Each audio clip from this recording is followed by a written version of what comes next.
എന്നോട് വെറുപ്പാണോ ആദി? അതിനവൾ അവൻ്റെ മുഖത്തേക്ക് നോക്കി ഒന്ന് പുഞ്ചിരിച്ചു.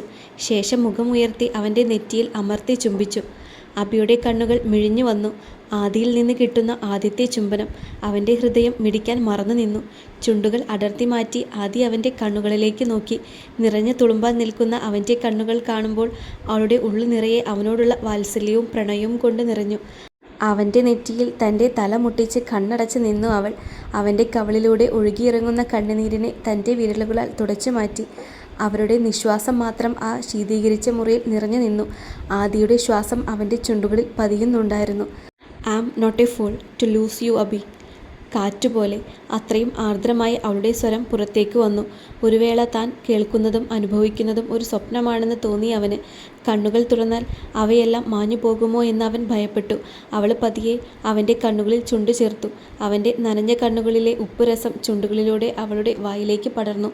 ഇതുവരെ മിടിക്കാൻ മറന്ന ഹൃദയം ഇപ്പോൾ അതിവേഗത്തിൽ മിടിച്ചുകൊണ്ടിരിക്കുന്നു. അതൊരു തളർച്ചയായി ശരീരം മുഴുവൻ വ്യാപിക്കുന്നത് പോലെ തോന്നി അഭിക്ക്.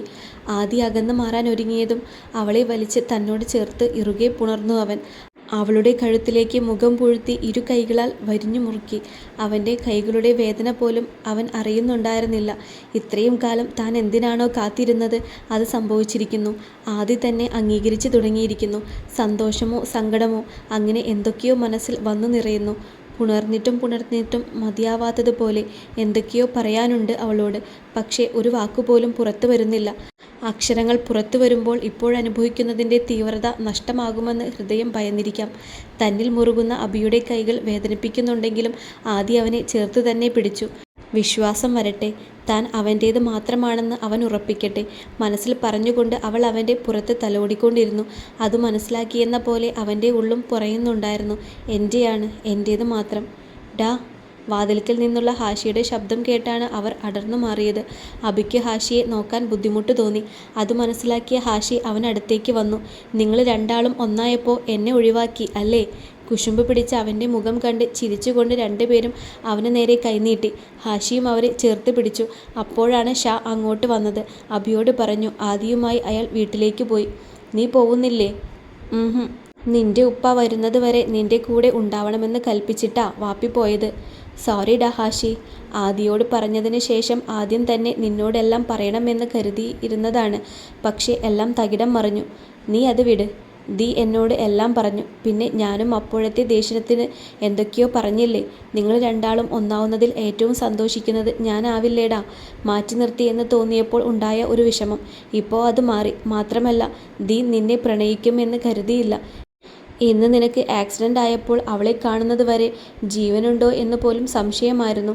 ആദി തന്നെ പ്രണയിക്കുന്നു. വീണ്ടും വീണ്ടും അത് തന്നെ കേൾക്കാൻ തോന്നി അവന്. മേലാകെ കുളിരുകോരുന്നു. അവൻ്റെ ചുണ്ടിൽ ഒരു നിറഞ്ഞ പുഞ്ചിരി വിടർന്നു. പിന്നീട് ഹാഷി പറഞ്ഞത് കേട്ട് അഭി ഞെട്ടിപ്പോയി. ആദിക്ക് എല്ലാം ആദ്യമേ അറിയാമായിരുന്നു. എൻ്റെ ഡയറിയും അവൾ വായിച്ചിട്ടുണ്ട്. ആ വീടും അവൾ തിരിച്ചറിഞ്ഞിരിക്കുന്നു.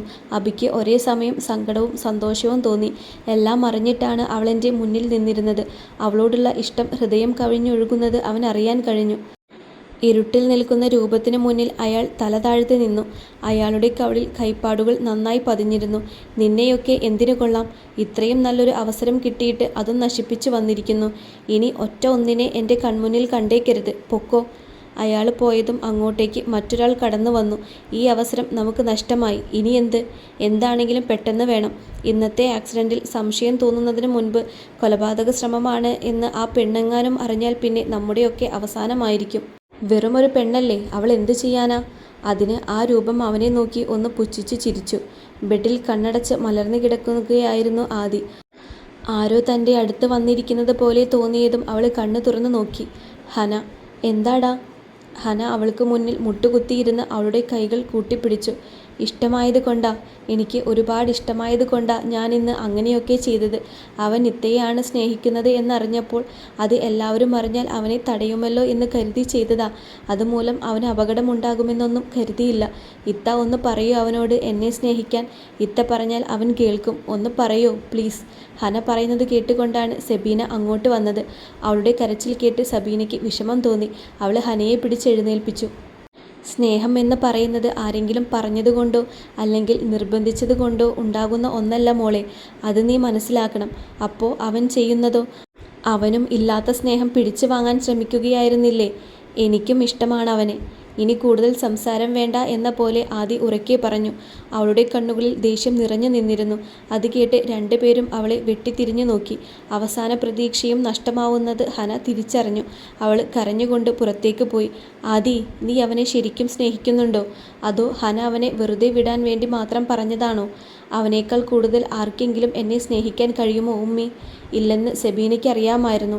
ആദ്യം വിശ്വസിക്കാൻ ബുദ്ധിമുട്ടായിരുന്നു. പിന്നെ പതിയെ പതിയെ അവൻ മാത്രമായി ചിന്തകളിൽ. മറ്റൊരാൾ അവനെ ഇഷ്ടപ്പെടുന്നു എന്നറിഞ്ഞപ്പോൾ ഉണ്ടായ അസ്വസ്ഥതയാണ് അവനെ പ്രണയിച്ചു തുടങ്ങിയിരിക്കുന്നു എന്ന് എന്നെ മനസ്സിലാക്കിപ്പിച്ചത്. ഞാൻ ചെയ്യുന്നത് തെറ്റാണോ ഉമ്മി? സെബീന അവൾക്കരികിൽ വന്നിരുന്നു. ഒരിക്കലുമില്ല, നീ ചെയ്യുന്നതാണ് ശരി. അവനെ നീ ഹാഷിയെ പോലെയാണ് കണ്ടിട്ടുള്ളത് എന്നാണ് ഞാൻ കരുതിയത്. അതുകൊണ്ടാണ് അബിയെ വഴക്ക് പറഞ്ഞത്. ചതിച്ചതുപോലെ തോന്നി എനിക്ക്. നീ അറിഞ്ഞാൽ എങ്ങനെ പ്രതികരിക്കുമെന്ന് അറിയില്ലല്ലോ. എൻ്റെ കുഞ്ഞല്ലേ അവനും.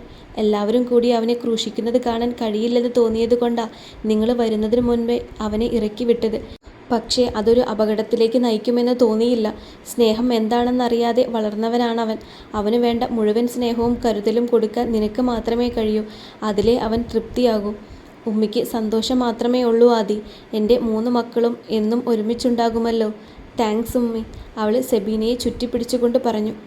താഴേക്ക് വന്നതും തൻ്റെ ഉമ്മയെയും കൂട്ടി ഹന വീട്ടിലേക്ക് പോയി.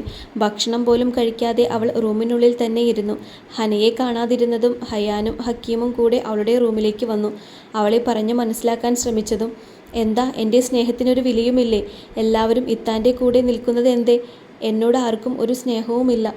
നിനക്ക് എന്തറിയാം അബിയെക്കുറിച്ച്? അബിയും ആദിയും തമ്മിലുള്ള ബന്ധത്തെക്കുറിച്ച് ഒന്നും അറിയില്ല. കാക്കുപ്പായുടെ സുഹൃത്തിൻ്റെ മകനാണ്. ഹാഷിയുടെ കൂട്ടുകാരനാണ് എന്നല്ലാതെ. ഹയാൻ പറയുന്നത് ശ്രദ്ധയോടെ കേട്ടുകൊണ്ടിരുന്നു. പിന്നീട് ഹയാൻ പറഞ്ഞതിലൂടെ അവൾ മനസ്സിലാക്കുകയായിരുന്നു കുട്ടിക്കാലത്ത് അബി അനുഭവിച്ചതെല്ലാം. അതിൽ ആദിയുടെ റോൾ എന്തായിരുന്നു എന്നും. എന്നിട്ട് എന്തുകൊണ്ട് ആരും ഇതൊന്നും പറഞ്ഞു കേട്ടില്ല? നീ അന്ന് കുഞ്ഞല്ലേ. പിന്നെ അവനെ അതൊന്നും ഓർമ്മിപ്പിക്കാതിരിക്കാൻ ആ കാര്യങ്ങളൊന്നും ആരും പറയരുതെന്ന് ആദി എല്ലാവരോടും വിലക്കിയിരുന്നു. അബി മറ്റൊരാളെ പ്രണയിക്കുകയാണെങ്കിൽ കൂടി അവൻ്റെ മനസ്സിലെ ആദിയുടെ സ്ഥാനത്തേക്ക് എത്താൻ സാധിക്കില്ല. അത് അറിയാവുന്നതുകൊണ്ടാണ് ആരും അവരുടെ പ്രണയത്തെ എതിർക്കാത്തത്, ഹയാൻ പറഞ്ഞു. മാത്രമല്ല ആദിക്ക് തിരിച്ചവനോട് സ്നേഹമൊന്നും ഉണ്ടായിരുന്നില്ലെങ്കിൽ നിനക്കൊരു ഹോപ്പുണ്ടായിരുന്നു. എന്നാൽ അങ്ങനെയല്ല. പണ്ടേ അബിയുടെ കാര്യത്തിൽ അവൾ വളരെ പ്രൊട്ടക്റ്റീവാണ്. ആരും അവനെ വാക്കുകൊണ്ടോ പ്രവൃത്തി കൊണ്ടോ വേദനിപ്പിക്കാൻ അവൾ സമ്മതിക്കില്ല. നിനക്കൊന്നും പരിചയമില്ലാത്ത ഒരു ഭാവം കൂടി ഉണ്ട് അവൾക്ക്. അവനെ സങ്കടപ്പെടുത്തുന്നവരെ വേരോടെ നശിപ്പിക്കുന്ന ഭാവം. ഇപ്പോൾ അവൾക്ക് അവനോട് പ്രണയം കൂടി ഉള്ള സ്ഥിതിക്ക് അവളെ പേടിക്കണം. ഒരിക്കലും ഒരു ശല്യമായി അവർക്കിടയിലേക്ക് ചെല്ലരുത്. ഉപ്പ പറയുന്നത് മനസ്സിലാവുന്നുണ്ടോ മോൾക്ക്? ഹന വിശ്വാസം വരാതെ അവരെ രണ്ടുപേരെയും നോക്കി. ഉപ്പ പറയുന്നത് ശരിയാണെന്ന രീതിയിൽ ഹയാൻ അവളെ നോക്കി തലയാട്ടി. 2 ദിവസം കഴിഞ്ഞ് അബിയെ ഡിസ്ചാർജ് ചെയ്ത് വീട്ടിലേക്ക് കൊണ്ടുവന്നു. ചിറക്കിലെ എല്ലാവരും അബിയെ കാണാൻ ഹോസ്പിറ്റലിൽ വന്നിരുന്നു. എല്ലാവർക്കും തന്നോടുള്ള ദേഷ്യം മാറിയതറിഞ്ഞ് അവന് ഒരുപാട് സന്തോഷമായി. കല്യാണം പ്രമാണിച്ച് എല്ലാവരും തറവാട്ടിലേക്ക് മാറിയിരുന്നു. കാലിന് വയ്യാത്തതുകൊണ്ട് ആദിയെ പുറത്തേക്ക് പോകാൻ സമ്മതിക്കാതെ വീട്ടിൽ തന്നെ പിടിച്ചു വെച്ചിരിക്കുകയാണ് എല്ലാവരും. ആദിക്കും അബിക്കും പിന്നീട് പരസ്പരം കാണാനേ സാധിച്ചില്ല. എങ്കിലും എന്നും ഫോണിലൂടെ അവർ സംസാരിക്കുമായിരുന്നു. ഇതിനിടയിൽ ഹന വന്ന് ആദിയോട് സംസാരിച്ചു. അവളെ എല്ലാം മറന്നോളാം എന്നും ഇനി അവർക്കിടയിൽ ഒരു ശല്യമായി വരില്ലെന്നും അബിയോട് താൻ ക്ഷമ ചോദിച്ചു എന്ന് പറയാനും പറഞ്ഞു. ആദിക്ക് ഒരുപാട് സന്തോഷമായി. അവൾ ഹനയെ ചേർത്ത് പിടിച്ചു. അവളെ വേദനിപ്പിക്കേണ്ടി വന്നതിൽ ആദിക്ക് നല്ല വിഷമമുണ്ടായിരുന്നു. കല്യാണ ദിവസം അടുത്തതും എല്ലാവരും തിരക്കിലായി. ഹാഷിക്ക് പോലും അബിയുടെ അടുത്ത് പോകാൻ കഴിയാതെയായി. കുറച്ച് ദിവസം ലീവ് ആയതിനാൽ ആദിക്ക് ഓഫീസിൽ പഠിപ്പത് പണിയുണ്ടായിരുന്നു. നിന്ന് തിരിയാൻ അവൾക്കും സമയമുണ്ടായിരുന്നില്ല. ആദി അവളുടെ ഇഷ്ടം അബിയോട് പറഞ്ഞതെല്ലാം അവളുടെ ഫ്രണ്ട്സിനോടും പറഞ്ഞിരുന്നു. ഇത് കേട്ട് ഏറ്റവും സന്തോഷിച്ചത് സൂസനായിരുന്നു. ഓഫീസ് ക്യാൻറ്റീനിൽ ഇരുന്ന് ഭക്ഷണം കഴിക്കുകയായിരുന്നു അവർ. കണ്ടോ, അവളുടെ കാര്യമൊക്കെ സെറ്റാക്കി. ഞാനിങ്ങനെ മൂത്ത് നരച്ച് പോവുകയുള്ളൂ. ഇതൊന്നും തന്നെ ബാധിക്കുന്ന കാര്യമല്ല എന്ന രീതിയിലാണ് മനുവിൻ്റെ ഇരുത്തം. ഡാ, നിനക്ക് എന്നെക്കുറിച്ച് എന്തെങ്കിലും ചിന്തയുണ്ടോ? അപ്പച്ചൻ അടുത്ത പ്രപ്പോസലുമായി വരുന്നതിന് മുൻപ് നമ്മുടെ കാര്യം ശരിയാക്കിയില്ലെങ്കിൽ പെട്ടിയും കിടക്കയും എടുത്ത് ഞാൻ നിൻ്റെ വീട്ടിൽ കാണും. പറഞ്ഞേക്കാം. അടുത്തിരുന്ന പേനയെടുത്ത് അവൻ്റെ കഴുത്തിന് നേരെ പിടിച്ചാണ് അവൾ പറയുന്നത്. ആഹാ, ഇതിപ്പോൾ എളുപ്പമായല്ലോ. നിന്റെ വീട്ടുകാരെ വെറുപ്പിക്കണ്ട എന്ന് കരുതിയല്ലേ ഞാൻ അടങ്ങിയിരുന്നത്. നീ റെഡിയാണെങ്കിൽ നമുക്ക് നാളെ തന്നെ കെട്ടാടി. മിക്കവാറും അത് തന്നെ വേണ്ടിവരും. പള്ളിയും പട്ടക്കാരെയും വെറുപ്പിച്ച് കൊച്ചപ്പൻ അതിന് സമ്മതിക്കുമെന്ന് എനിക്ക് തോന്നുന്നില്ല. ഞാനൊരു കാര്യം പറയട്ടെ, നടക്കുമോ എന്നറിയില്ല. പക്ഷേ എന്നാലും ശ്രമിച്ചു നോക്കാം. എന്തായാലും നിന്റെ അപ്പച്ചന് മനുവിനോട് ഇഷ്ടക്കുറവൊന്നും ഇല്ലല്ലോ അല്ലേ? ആദി ചോദിച്ചു. മനുവിനെയൊക്കെ അപ്പച്ചന് നല്ലോണം ഇഷ്ടമായതാണ്. പക്ഷേ ആരെയും എതിർത്ത് അങ്ങേര് ഒന്നും ചെയ്യില്ല. നമുക്ക് നോക്കാമെന്നേ. ഡീ ആദി, ആ കോഴി നിയാസ് ഇങ്ങോട്ട് വരുന്നു. അയാൾ നിന്നെ നോക്കി കൊക്കിപ്പാറാൻ തുടങ്ങിയിട്ട് കുറച്ച് കാലമായല്ലോ, സൂസൻ പറഞ്ഞു. ആദി തല ഉയർത്തി നോക്കി.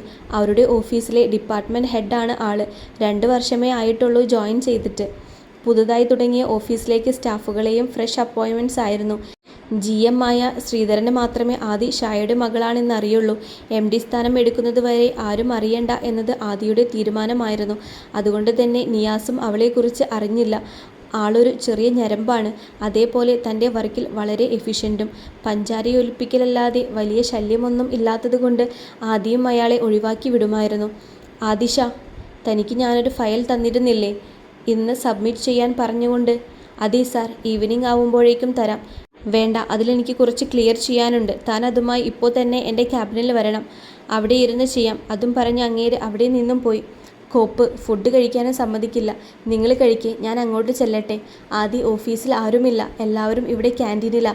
അങ്ങേര് വല്ല കുഴപ്പവും കാണിക്കോ? എറിക് ചോദിച്ചു. അതിന് ആദി എറിക്കിനെ നോക്കി കണ്ണുറുക്കി ചിരിച്ചു.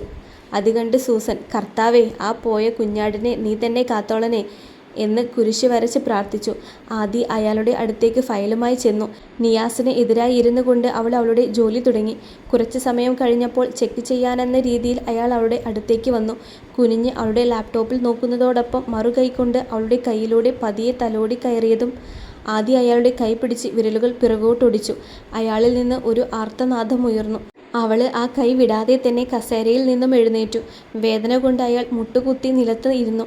ടേബിളിലിരുന്ന സ്ട്രെസ് ബോൾ എടുത്ത് അയാളുടെ വായിലേക്ക് തിരുകി. അതിനുശേഷം അവൾ പിടിച്ച കൈ അവളുടെ മറുകൈ വെച്ച് മേലോട്ടുയർത്തി ഒടിച്ചു കളഞ്ഞു. നിമിഷനേരം കൊണ്ട് അവളത് ചെയ്തു കഴിഞ്ഞിരുന്നു. കരയാൻ പോലും ആവാതെ അയാൾ നിലത്ത് കിടന്ന് പിടഞ്ഞു. അയാളുടെ പിടച്ചിൽ ഒന്ന് ഒതുങ്ങുവോളം അവൾ അയാളെ നോക്കി നിന്നു. അവളുടെ ചുണ്ടിൽ ക്രൂരമായ ഒരു ചിരിയുണ്ടായിരുന്നു. അവൾ മുന്നോട്ട് വരുന്നത് അനുസരിച്ച് അയാൾ നീങ്ങി നീങ്ങി പുറകോട്ട് പോയി ചുമര് ചാരി നിന്നു.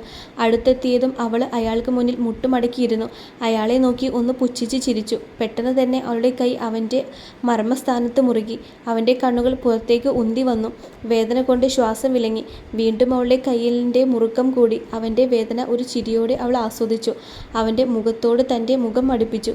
ഇനി മേലാൽ എന്നോടെന്നല്ല ഒരു പെണ്ണിനോടും ഇതുപോലെ പെരുമാറാൻ പാടില്ല. അഥവാ അങ്ങനെ എന്തെങ്കിലും ഉണ്ടായാൽ നിൻ്റെ ഈ ഞരമ്പ് രോഗത്തിൻ്റെ ഉദ്ഭവസ്ഥാനമുണ്ടല്ലോ, അത് ഞാനങ്ങ് ഉടയ്ക്കും. കേട്ടല്ലോ? യാതൊരു കൂസലുമില്ലാതെ തൻ്റെ കണ്ണുകളിലേക്ക് നോക്കി പറയുന്നവളെ കണ്ട് അയാൾ പേടിയോടെ തലയാട്ടി. അതോടെ അവൾ കൈവിട്ടു.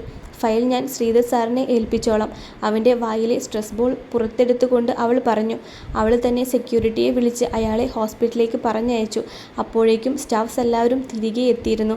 ആദി വാഷ്റൂമിൽ കയറി കൈ കഴുകി തിരിച്ചു വരുമ്പോൾ എറിക്കും സൂസനും മനുവും കൂടെ അവളെ വട്ടമിട്ട് പിടിച്ചു. പറയടി, എന്താ ഉണ്ടായത്? നീ അങ്ങേരെ എന്താ ചെയ്തത്? ആദി അവരോട് ഉണ്ടായതെല്ലാം പറഞ്ഞു. നന്നായി, ആ തെണ്ടിക്ക് അങ്ങനെ തന്നെ വേണം. ഇനി അവൻ ഒതുങ്ങിക്കോളും. സൂസൻ്റെ വാക്കുകളിൽ ആവേശമുണ്ടായിരുന്നു. ഡാ, നിനക്ക് അവനെ വാപ്പിയോട് പറഞ്ഞ് ഇവിടെ നിന്നും ഒഴിവാക്കിക്കൂടെ?